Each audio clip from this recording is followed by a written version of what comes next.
Paranormal researchers often ignore the occult and vice versa, which is a shame because I think there's a lot to learn in the methods and tools of paranormal research that lend themselves well to occult practices.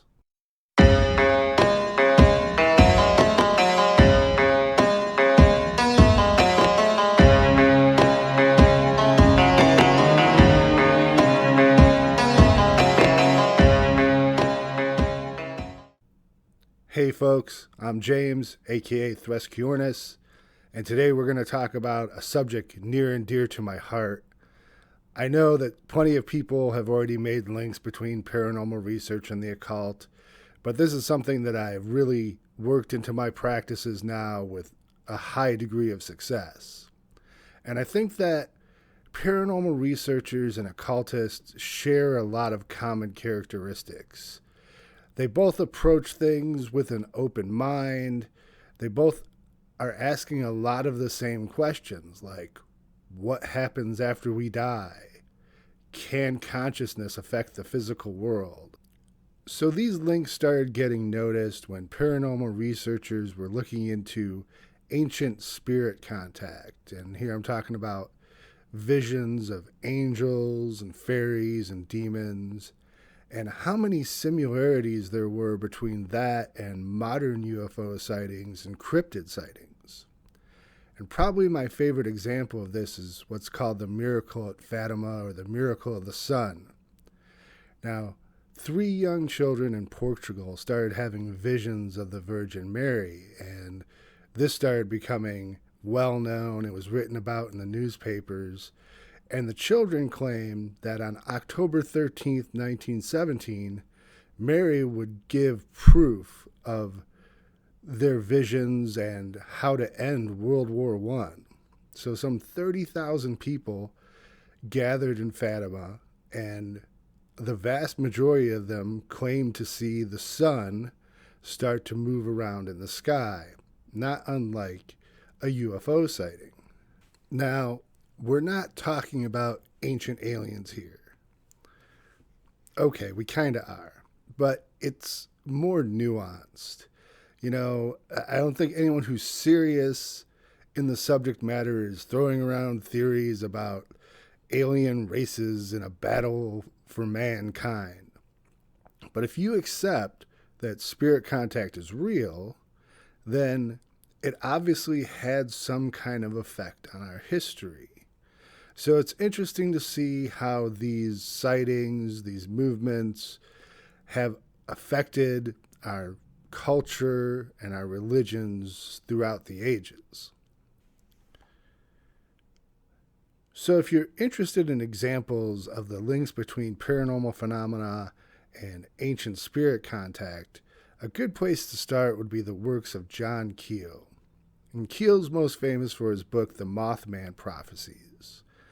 The thing about Keel is he just collects vast amount of data, compares them, looks where the connections are, but he doesn't try to push some kind of overriding theory. He doesn't say that there's one source. He doesn't say that he knows the answers. Another person who's well respected in the field is French scientist Jacques Vallée, and he's been at this for decades. In fact, Steven Spielberg made a character based on him for his film Close Encounters of the Third Kind. So Vallée doesn't try to push any particular overriding theory either, but he has come to the conclusion that the extraterrestrial theory on UFOs doesn't really hold water. He doesn't believe that these are ships coming from somewhere out there, that this may be some kind of psychological or extra-dimensional phenomena. If you're looking for someone who's more active in the field right now, I recommend Dr. Dean Radin. He's the leader of an organization called the Institute for Noetic Sciences. He's a parapsychologist, and one of his recent books, Real Magic, just comes straight out and says, hey kids, this is magic. Just time to get used to it. I also would recommend looking for the scores of books out there that have been written by doctors and nurses where they describe their encounters with near-death experiences. And I think their words have a lot of validity because of how close they are to the subject and the things that they have witnessed.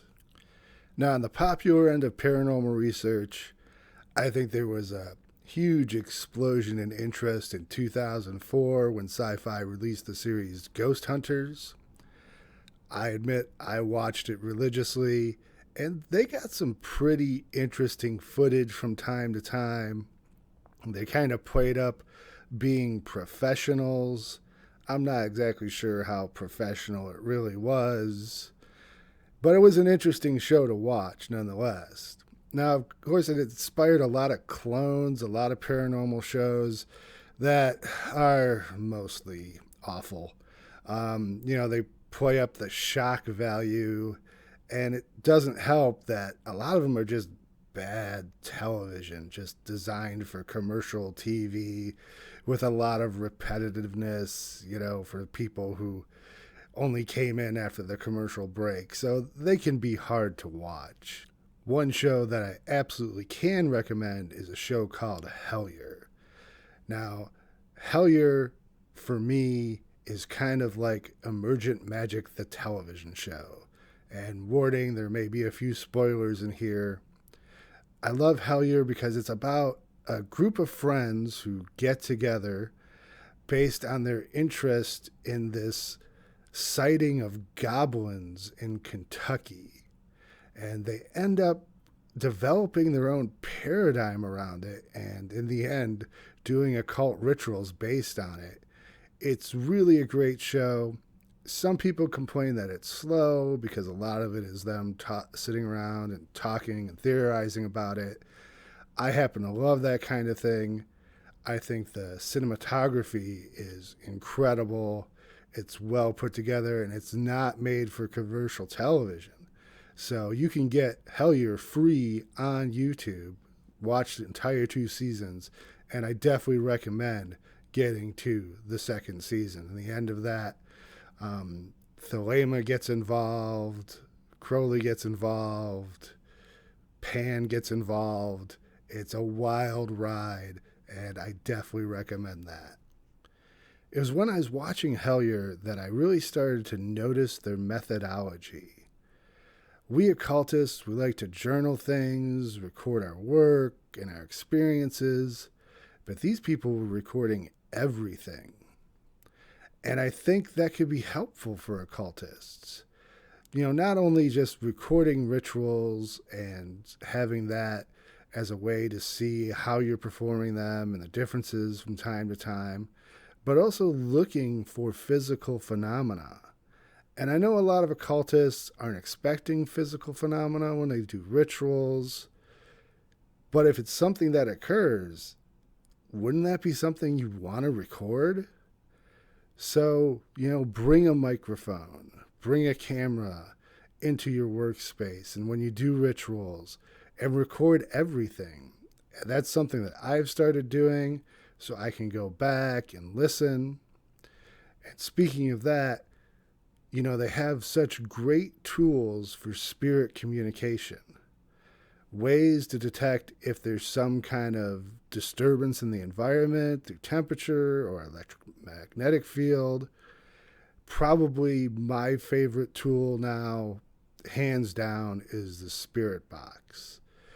Spirit Box is really just an AM/FM radio that cycles through channels quickly and picks up snippets of radio stations. But I see synchronicities between the questions that are asked and the answers that are coming out of the Spirit Box. The Spirit Box is something we're going to do an entire episode on, and I think it's an eye-opening thing to actually be able to listen to spirits while you're communicating with them. So get out there, research these connections, check out some of these tools. I think one of the big complaints that people have about ceremonial magic is that it's all internal. And so many people are really looking for experiences. I happen to believe those experiences are out there. And by recording your work and trying to communicate directly with entities, that's something that will vastly expand your ideas of what magic is and what magic can do. While we're wrapping up here, I want to talk about something that's very important to me.